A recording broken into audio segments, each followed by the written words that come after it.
Hello বন্ধুরা, good morning.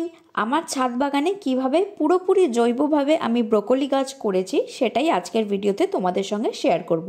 ডিসেম্বরের মাঝামাঝি সময় আমি নার্সারি থেকে দুটো ব্রোকলির চারা কিনে এনেছিলাম। 10 টাকা করে দাম পড়েছিল। মাটিটা আমি কেমনভাবে বানিয়েছি সেটা দেখিয়ে নিচ্ছি। একদম ঝুরঝুরে মাটি চেলে নিয়েছি। তার মধ্যে বেশি করে ভার্মি কম্পোস্ট মিশিয়ে নিলাম। মোটামুটি 50-50 রেশিওতেই আছে, একটু কম বেশি হতে পারে। আর তারপর 1 চামচ নিমখোল নিয়ে পুরো মাটিটার সঙ্গে ভালো করে মিশিয়ে দিচ্ছি। আর কোনো সার বা অন্য কিছু আমি এখন মেশাচ্ছি না। 8 ইঞ্চির টবে করলে খুব ভালো হয়। আমার কাছে ছিল না, তাই 6 ইঞ্চির প্লাস্টিকের টবেই গাছগুলো বসাচ্ছি। যেহেতু প্লাস্টিকের টব, তাই নিচে খুব ভালো করে গর্ত করে নিয়েছি যাতে এক্সট্রা জল জমে না থাকে। তারপর আমি মাটিগুলো ভরে দিচ্ছি। মাটিটা দেখেই বুঝতে পারছো খুবই ঝুরঝুরে মাটি, শক্ত ডালা মাটি কিন্তু একদমই নয়। এরকম ঝুরঝুরে মাটিতে সবজি ফুল সব গাছই খুব ভালো হয়। চেষ্টা করবে মাটিগুলো চেলে নিয়ে বেছে নিয়ে সার মিশিয়ে রেডি করে নিতে। আর যদি খুব শক্ত মাটি হয় তাহলে একটু বালি মিশিয়ে একটু ঝুরঝুরে মাটিটা করে নিতে পারো। দেখতে পাচ্ছ চারাগুলো খুব ভালো রুট বাউন্ড হয়ে গেছে। আমি টবের মাঝামাঝি বসিয়ে ওপর থেকে আরও মাটি দিয়ে ভালো করে গাছটাকে সেট করে দিচ্ছি। গাছটাকে আমি বসানোর পর মোটামুটি 4-5 দিন একটু ছাওয়া জায়গাতে রাখছি। যেহেতু এখন রোদের তাপ খুবই বেশি, তাই জন্য কিছুদিন একটু ছাওয়া জায়গায় রেখে তারপর আস্তে আস্তে আমি কড়া রোদে বার করে দেব। এই গাছগুলো থেকে যখন ব্রোকলি হবে সেটা যেহেতু আমরা খাবো, তাই জন্য আমি কোনো রকম রাসায়নিক সার বা ওষুধ এই গাছগুলোতে কিন্তু ইউজ করিনি। পুরোপুরি জৈবভাবে আমি এই গাছটা করছি।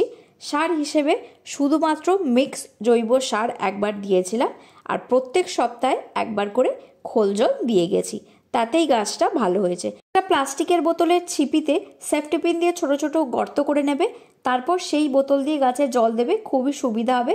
মাটিতে জল দিতে সুবিধা যেমন হয়, সেরকমই গাছগুলোকে চান করিয়ে দিতেও সুবিধা হয়। যাদের কাছে স্প্রে বোতল নেই তারা এইভাবেই গাছগুলোকে রোজ গরমকালে চান করিয়ে দিতে পারো। আমি মাঝে মাঝেই এটা ইউজ করি, কারণ এতে গাছের পাতায় ধুলো থাকলে সেগুলো ভালো করে ধুয়ে যায়, আর পোকামাকড় থাকলেও কিছুটা হলেও সেটা পরিষ্কার হয়ে যায়। আমার ছাদে যেহেতু শেড করা আছে, খুব ভালো রোদ পায় না, তাই জন্য এই দুটো গাছকে আমি একদম ওপরের ছাদে তুলে দিয়েছি, যেখানে কোনো শেড ছিল না। এবার মাটিগুলো শুকিয়ে না যায় সেটা একটু তোমাদের খেয়াল রাখতে হবে। খুব যদি শুকিয়ে যায় তাহলে গাছটা কিন্তু ঝিমিয়ে যাবে। তাই শুকিয়ে যাওয়ার আগেই তোমরা রোজ একটু বুঝে দেখে জল দিয়ে দেবে, তাহলে গাছগুলো সতেজ থাকবে আর তাড়াতাড়ি খুব ভালোভাবে বাড়বে। আমি মিক্স জৈব সার যেটা ব্যবহার করেছি 6 ইঞ্চির টবে মোটামুটি 2 চামচ দিয়েছি। এই সারটার মধ্যে হাড় গুঁড়ো, শিংকুচি, নিম খোল, সর্ষের খোল, ব্লাড মিল সব রকমেরই সার মেশানো আছে। খুব বেশি ইউজ করার দরকার নেই। মোটামুটি 6 ইঞ্চির টবে 2 চামচ আর 8 ইঞ্চির টব হলে 3 চামচ দিলে এনাফ। বেশি একদমই দরকার হয় না। গাছগুলোয় পোকা লাগার কোনো সমস্যা হয়নি, তাই পুরো সময়টা আমি কোনো রকম ওষুধই গাছে স্প্রে করিনি। শুধুমাত্র মাটিতে খোল জল আর একবার জৈব সার দিয়েছি। তাতেই গাছটা খুব বড় আর হেলদি হয়েছে। আর পাতাগুলোও কিন্তু তোমরা শাক হিসেবে ইজিলি খেতে পারো।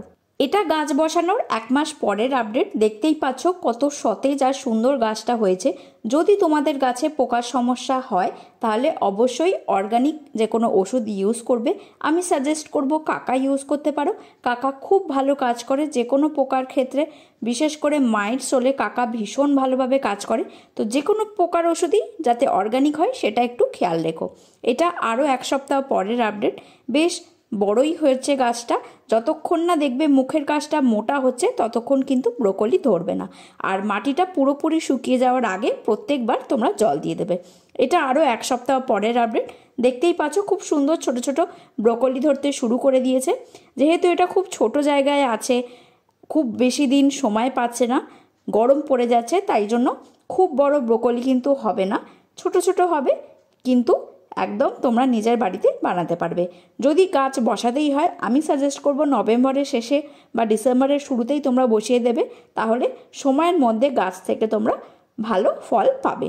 আমার যেহেতু গাছটা বসাতে একটু দেরি হয়ে গেছিলো, সেই জন্য খুব বড় ব্রোকলি কিন্তু হয়নি, এরকম মোটামুটি সাইজ হয়েছে।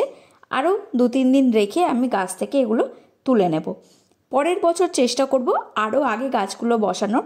আর একটু বড় টব, মোটামুটি 8 ইঞ্চি বা 10 ইঞ্চি হলে তো খুবই ভালো, সেই টবে বসাতে, যাতে আরও বেশি ভালো ব্রোকলি বা ফুলকপি এগুলো আমি করতে পারি। আজকের ভিডিওটা এখানেই শেষ করছি, পরের ভিডিওতে খুব তাড়াতাড়ি দেখা হবে।